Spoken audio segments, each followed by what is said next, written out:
I've got John Rosenberg in the house. Hi. John. Good to be here. John's with Levros, which is a company that specializes in office buildings. And we were having a conversation, and he had a different perspective on office buildings because it's in the news right now everywhere, right? Yeah, it's all over. I mean, you're seeing a lot of what you're seeing, of course, are the big office buildings and the big tenants and the big tech firms. So you're seeing that in the national news tells you that office is dead or dying. Yep. And in those big spaces, there's going to be a lot of challenges. What I first wanted to start with is, I looked at vacancy for office for the United States is over 20%, the first time ever, right? Yeah. It's an interesting number because that includes a lot of it. And you have to look at what does that include? Does it include sublease space or not include sublease space? If it includes sublease space, that sublease space is still paying rent. Those tenants are still paying rent. So it's not necessarily vacant space, but it's... So let's explain what sublease is. So if a building's 50% vacant and an owner has 20 or 30% subleased through someone else, right, it actually could be vacant but subleased. Right. So a tenant may have, we just saw something about a tenant in Scottsdale that is downsizing out of their 40,000 square foot office space. They don't need it anymore, but they still have a lease. Probably, I don't know what their lease term is, but maybe let's say it's another 5 years.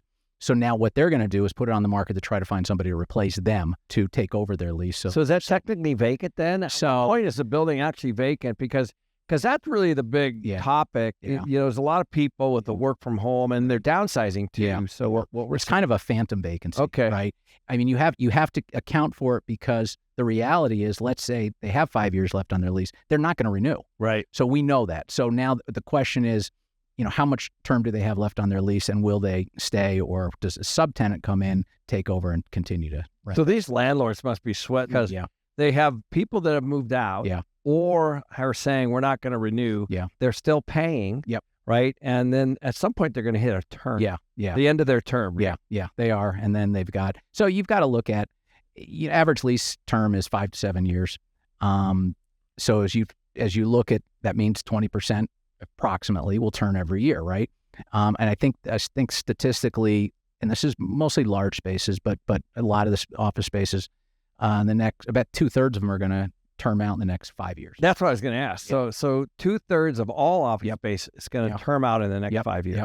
Yeah. So that's a big number. So you've got to put that on the, in front of you and make sure you have that in your scope if you're a landlord and look at your tenants and look at your leases. But more importantly, if you're an investor that's going to buy a building and there's a bunch of tenants that are terming in the next few years, how are you going to do that? So when they say that office is in trouble, like, is it all office? I mean, office is a big category, right? Because a floor in downtown Manhattan, a skyscraper is an office building, right?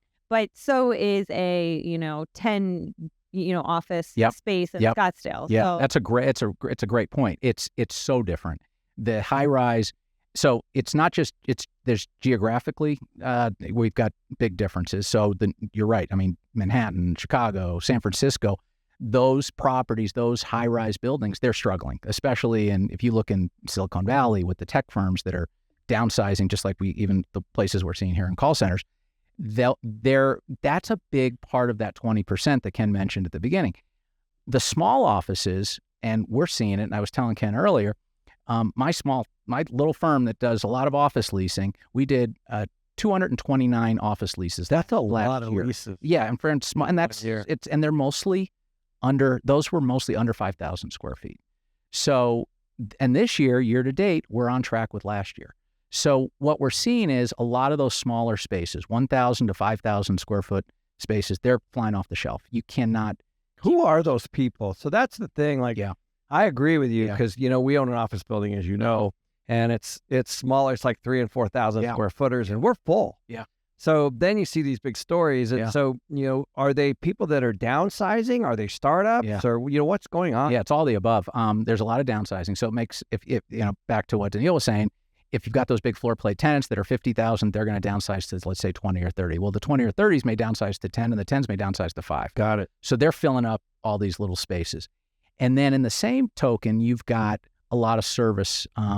You saw the May jobs report came out and there's all these hundreds of thousands of new jobs. Yep. A lot of them are in business and professional services, medical, legal, things like that that are taking smaller office spaces, probably sub 5,000 square foot spaces. So those are leasing. Those are the businesses that people want to be in the office still. And again, geographically specific, where we touched on at the beginning, if you're in a place, say like Phoenix, your commute's easy. I drove over here today. I parked right outside your door and I walked in. If I'm in New York or Chicago or San Francisco, you've got mass transit. That makes a right? huge. You don't want to go in. I never thought about that commute. Yeah. Well, the commute and the parking. Yes, and the parking. Yeah. That really struck me because I know, when I go to book something like a doctor's appointment or whatever, if I realize it's in downtown Phoenix and I might have to park in a parking garage, Right. unless I have to go there, I'm really trying not to because that's a pain. Yeah, it is. It is. And a lot of people are avoiding that. So when you do have a large office building, like some of them maybe that we see in downtown Yeah. Phoenix or maybe Manhattan or any of those places, what are things that can be done with that space if people don't want to rent that? Yeah. Yeah. I mean, we were talking earlier about, do you retrofit it? There are municipalities now that are starting to look at tax incentives in an effort to help retrofit some of those buildings to residential. But Ken and I were talking earlier, it doesn't always make a lot of Listen sense. to this. John had a great point on this, because the big topic is office to residential. Like it comes up all the time. Well, people just naturally say it. right. A 50,000 square foot office building is a big office building. Right.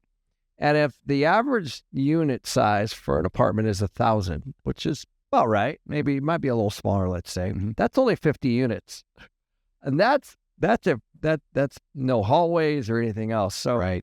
you have to have a massive office building to be able to have the number of units there to want. Do you feel like 50 is not enough? Not even close. No. We don't do anything under 200 units. Okay. Yeah. And the municipalities need, as we know, there's a shortage in areas like here of housing. It doesn't even scratch the surface of what's needed. It's not a bad start. It will help in some of these cases, but the cost of retrofitting in a lot of cases, especially with construction costs, I mean, you know better than anybody, being where they are, it's not going to be an easy. The other thing that I wanted to ask you was, I know that's a national number, the 20% vacant, but when you have debt plus equity and 20% vacancy, you're pretty close to a real problem. Yeah. In other words, Yeah. you there may be no cash flow. If in fact it might be negative cash flow, and so you have that problem. Not everywhere, of course, but then the other problem is that cap rates have gone up as interest rates have gone up. So the values of these properties are 20, 30, 40, 50, 60% less. And they're not cash flowing. So there's really, it looks to me like there's going to be some blood in the water with the banking system, because a lot of people may or may not know the commercial debt is typically 5 years. It could be 10. 70% of the commercial office debt are small and regional banks. Though they're going to be massive write-offs at the bank level, right? Is that what you see coming? Yeah, banks are going to probably have to get empathetic. In some cases, Extend and pretend. You mean extend and pretend. Maybe work with the borrowers if they can, and extend their loan terms. Well, John, this has been fantastic. Thank you for your knowledge. I can't wait to have you back on soon. It's been about a year, I think, and there's going to be a lot that's going to happen here in the next 6 or 8 months. So let's get you back on. Yeah, yeah. And if anybody needs us, the Levros.com is our website, LEVROSE, and or just email me directly, jrosenberg at Levros.com. I'm happy to. And J Rosenberg, is that ERG? ERG, JROSENBERG.